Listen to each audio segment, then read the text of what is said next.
No one believed it could happen here until it was too late. Now, an army of international terrorists has landed. Only one man stands in their way. Did you lose this? They wanted a war. He gave them one. Chuck Norris, Invasion USA. Starts Friday at a theater near you. Check your local listings.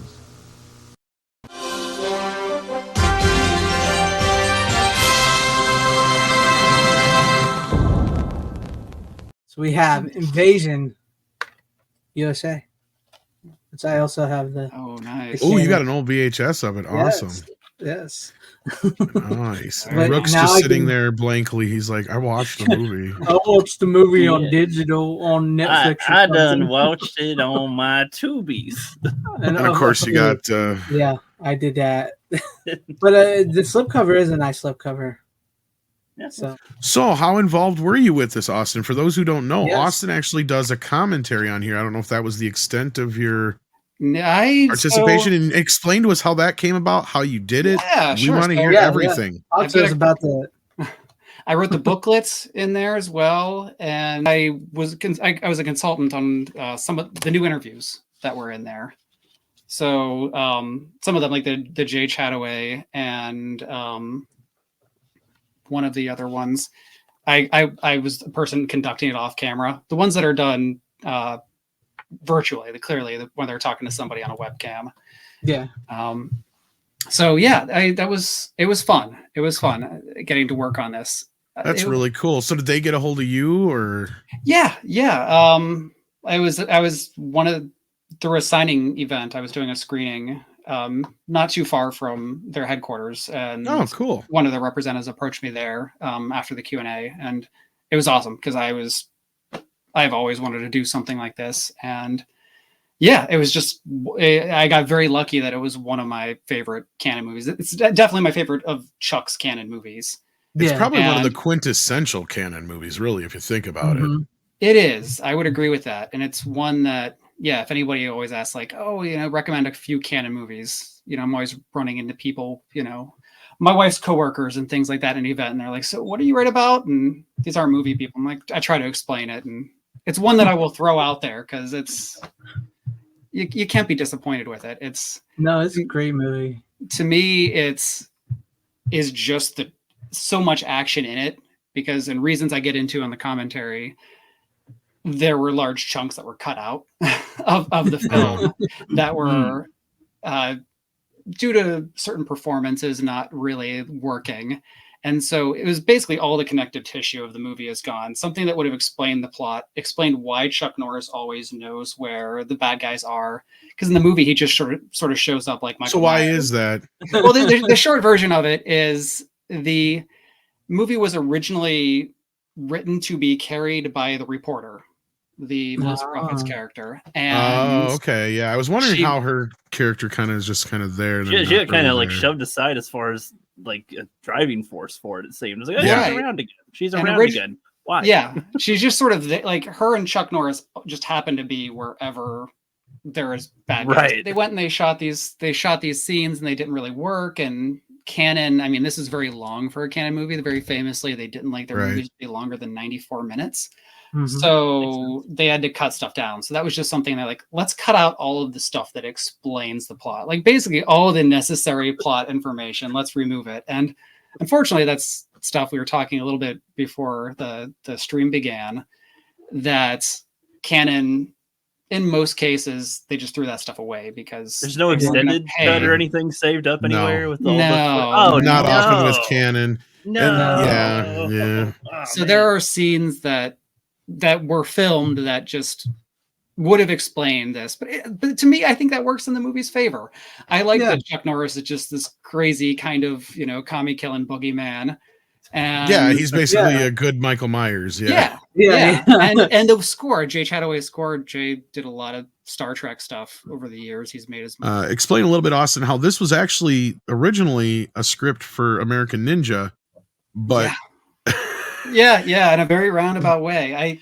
So this was basically Chuck Norris. Chuck had done the two missing in action films back to back. That's a whole nother story. Right. But those were really kind of launched him to the next stage of his career. Missing in Action was a #1 movie. It was Cannon's highest grossing movie they ever had. Right.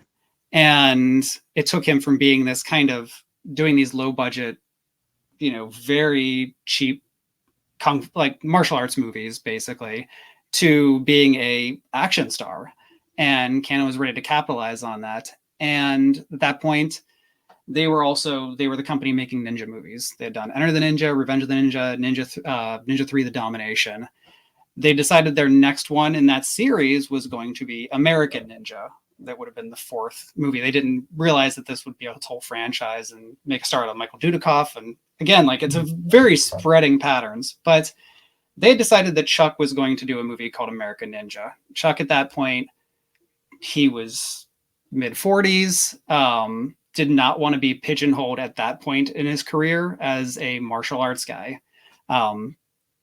So he did not want to do it, but Cannon did, and he begrudgingly posed for some photos wearing the bad guy's uniform from Ninja 3, The Domination. It's great, like these early mock-up posters. Yeah. And they used that to pre-sell the movie. Chuck got together with his buddy, James Bruner, who does a lot of interviews on here, wrote a lot of stuff for Cannon over the years. And they came up with a plan. They would make American Ninja because this was the mandate. They had to name the movie that. But rather than it be a ninja movie, it was the script for Invasion USA. It was basically what you see in Invasion USA as it is here, except Matt Hunter, Chuck Norris's character's code name was American Ninja. So Chuck likes the script. He co-wrote it with James Bruner. They're pumped to do it. They take it into Monaco Golan, the head of Cannon Films, and he reads the script and he loves it. And he's like, "This is great. I love this, but can't call it American Ninja." Like even Menachem could call the bullshit there. Like he knew Cannon couldn't get away with that. So they took the title off of it, called it Invasion. The USA was slapped on there at the end by Menachem because he thought that would sell better internationally. Even though there was already a movie called Invasion USA that from the 50s that is not related at all. People thought this was a remake. Yeah, so this is their 84 going into 85 catalog.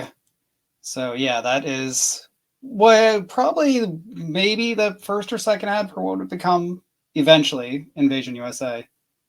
But yeah, assassination, random murder, terrorism, only one power can stop it. American Ninja, what? It's Invasion USA. But yeah, That's cool, yeah. It's a movie that we were talking about this earlier on, but has great production value for what it was. It was expensive for a Cannon movie, very pricey, but it was one of those things that they just kept putting more money into it. The very first thing they shot in this movie was the scene where Richard Lynch blows up a neighborhood like on Christmas Eve. And this was a scene they found this neighborhood that was being bulldozed, was about to be bulldozed because the Atlanta airport was expanding. And it's now like one of the parking garages. If you ever find yourself in Atlanta parking in the parking garage, you're on the site of where the neighborhood was blown up in Invasion USA. But yeah, it was just something that James Bruner, the writer, got to go with Joe Zito to the location scouting, and they'd find these locations, and they're like, okay, here are all these houses that people were living in like a month ago. Like, let's blow them up. Let's literally blow up these real houses. So you get cool stuff like that. There's a fantastic mall shootout, which was at a mall that was being renovated. So it was about to be gutted. They were going to close. They were planning on closing it for 6 months. So Cannon strikes a deal with them. They say, yeah, you can drive a car around in here. You can blow out the windows. You can have a shootout. And so it's a real mall. Like, it's a mall that was being used basically up almost until the point they shot the movie there. Like that mall, like if you went around the other side, there were still sections that were open and being used. Like this was just like the food court they were going to expand. And that's something that, again, like you don't get that same level of realism from facades, no matter how good they are. If you're building a set, that's when you see them loading dynamite up into these suburban houses just to blow them up with a rocket launcher. It looks really, really cool. And that scene is just like, that is incredible because they do this perfect shot of like, it really feels like an 80s, 50s family, like, you know, with the kids in the car making out and the kid wanting to put on the stars. And it's very American. It is very American. And he's just smiling, pulls that out, and he just starts blowing up the houses one by one. And you're like, holy crap, what is this guy doing? And yeah, Canon, I think they bought those houses something for like $6,000 a piece or something like that. And it's just amazing because you know, that was, knowing them, they probably still sold whatever was left to like scrappers and things like that. I'm sure like they had people come in and take the copper that was left after they blew them up. When I first started following you and everything, and you were saying you wanted people to get a hold of you because you had all this Canon stuff, you wanted like these boutique labels, like, hey, if you needed. So when you got involved with this, going back to the Vinegar Syndrome in 4K and everything, did you get to see the movie? Well, you did the commentary, so you got to see the cut, you know, the new scan while you did the commentary, right? Yeah. I got to see. You're basically working over a file, like just so your timing is right with the same timing on there, so everything lines up. Yeah. So I didn't get to see the big, beautiful 4K restoration. I didn't get to see it in that form yet, but I got to see a digital scan of it just so the sync would, my commentary would line up with what they were, the version they were. Did you do the commentary from home, or how did you do that? Yeah. In that case, I did.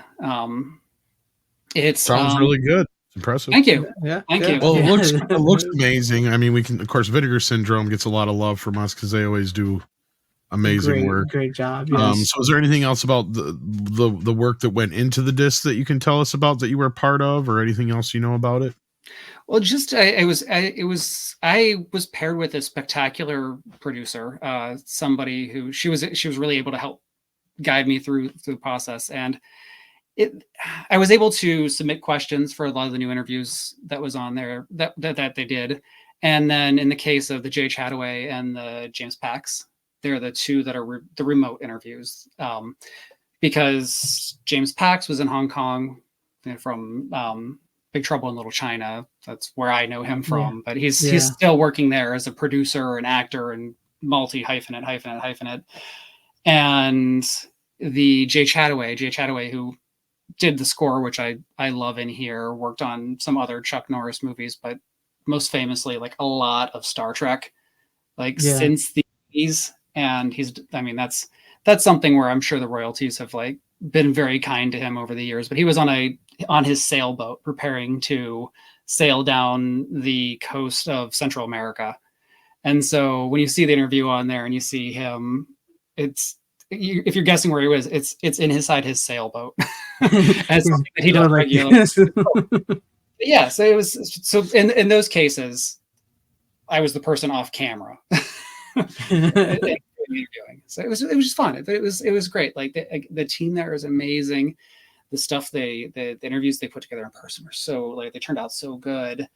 They look so nice, and of course they got to port a lot of the stuff over from the old Shout Factory edition. Like those interviews and stuff are still intact here. And then Joe Zito has a new commentary on here. He's in Thailand right now. I believe he lives in Thailand, and they were able to get him to record one from there, which was super, super cool. So yeah, it's an amazing disc with 3 commentaries. I think there's 7 or 8 interviews, like on-camera interviews on there. Yeah. I'm just so thrilled to be part of it because, like I said, I've wanted to do that for a long time, be involved in that way. Like you said, like when I was talking that's how I found you. And I'm very grateful that, because if I could have picked any Canon movie, this would have been one of the first ones that'd been like, I want to talk about that one. Yeah. So if I can put that out into the world, if anybody wants to do a special edition of Over the Top or like a beautiful edition, that's a commentary where the movie would end and I could still be talking about it for 3 more hours just over a black screen. Yes. So please, if anybody Anybody, Warner Brothers, Warner owns Brothers, that. So, anybody yeah. out there want to do this? Hit up Austin. Yeah. Well, I and as can- far as Vinegar Syndrome, like if you ever get a chance to talk to them again, send them our love because they Yes. always go above and beyond. And We love Vinegar Syndrome. I mean, yeah, we're always glad to hear anytime they're doing one of these transfers because we know it's going to get treated correctly. Yeah, Which is they're awesome. Like it was something I was super nervous to get involved in this way. Just I mean, I was excited for it, but I don't know many people that love the sound of themselves on a voicemail or something like that. Yeah. And then just recording a commentary and listening into it over and over again and just hearing that was something I was like, oh, this is so they were great and sort of helping me through that and get over those jitters. So and there's awesome crew all around. Well, and I think last year, I think Greg and I both agreed that the best DVD release or Blu-ray 4K Blu-ray release of the year was probably their Texas Chainsaw Massacre 2 release. Oh, yeah. That was beautiful. Beautiful release on that. Beautiful release on that. Austin, I really hope you get to do more stuff like this because this was awesome to have, like I was like, I know this guy. I've had him on my channel like multiple times and I'm listening to him in the commentary. He did the interviews. So like, I am so happy that it finally happened for you. Cause like I mentioned earlier, that's what, cause like, I didn't know about the Canon Film Guide at first, but I saw you and I remember you saying that you didn't know if there was people like us out there. When I first talked to you, because like you started up your Twitter and everything, you're like, I didn't know there was people out there, so I thought maybe I'd do this, and I seen you like, if any of these labels want to get a hold of me, I have all this Canon stuff, and look where you're at now, man. So congratulations, I hope you get to do more. I appreciate that. Yeah, I would very much welcome the opportunity. This was a lot of fun to work on this one.